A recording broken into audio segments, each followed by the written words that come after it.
Mel, thanks. It's a new crackdown on the federal government targeting cash transactions along the U.S. Mexico border. 7 counties are being targeted, 5 in Texas. The new order aimed at curbing alleged cartel money laundering will take place next week. As our Yami Virgen investigates, this move is sparking concerns from local businesses and residents in Eagle Pass and Laredo, who are included in those 7 counties.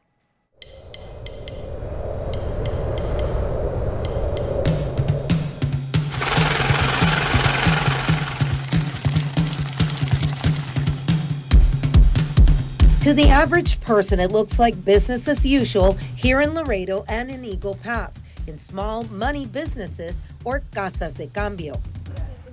Gracias. But behind this counter, new federal rules are causing workers From $250 to $300. That's our average transaction. and owners to worry about their future.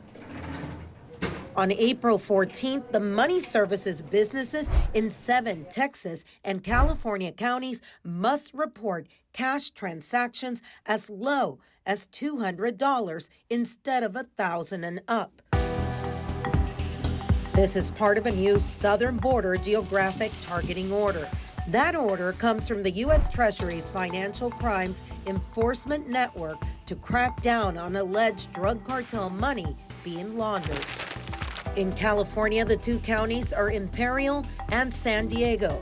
And in Texas, the 5 counties are El Paso, Cameron, Hidalgo, Webb County, which includes Laredo, and Maverick County, including Eagle Pass. Our average transaction is from $250 to $300. That's our average transaction. The people from the cartels are not coming here to launder money. It's impossible to do that. There's no way they can. Mostly working people? No, working people, the people that work in the garden, like housekeepers, carpenters, the guy from the cement, all the people that comes and work here and go back the next day. These new rules are meant to disrupt how cartels move their profits.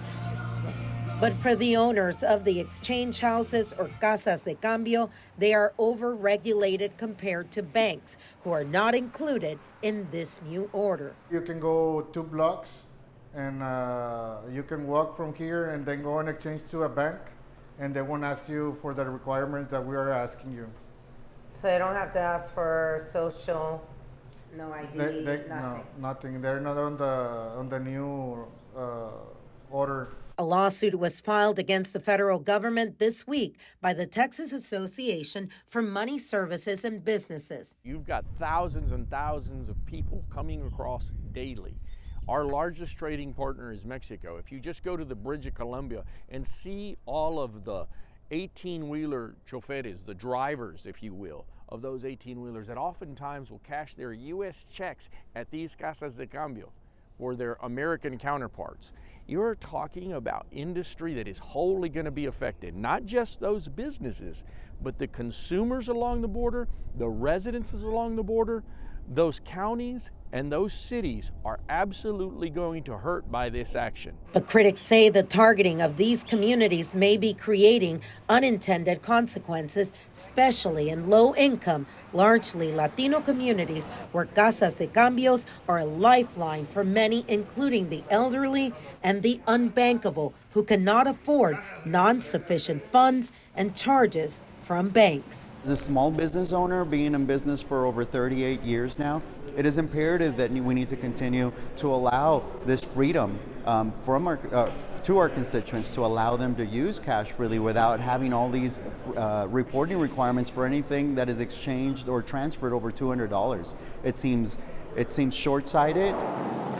State Representative Eddie Morales represents Maverick County and says this will affect many in his district. Our community is a small community on the border. You know, our community is a little bit more old school still in the sense of, hey, cash is king, and if you have it in your pocket, that really resonates a lot more than having it in a bank or some crypto exchange, account or any other format.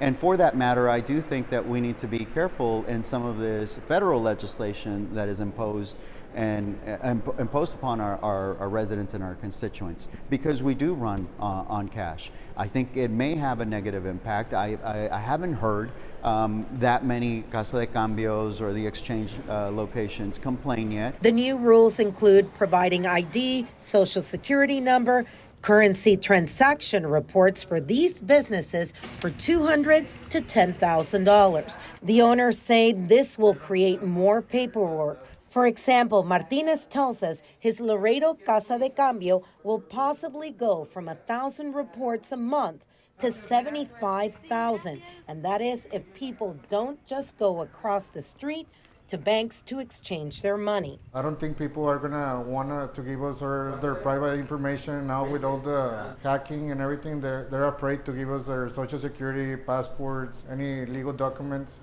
and they're probably just gonna go to a bank or go across into Mexico and do their business over there. For U.S. citizens who live in Mexico because of its affordability and Mexican citizens who legally come shopping on the U.S. side, this may prove to be another headache they can avoid by spending money in another area of the U.S. Mexico border. On the U.S. Mexico border, I'm Jami Virgen reporting.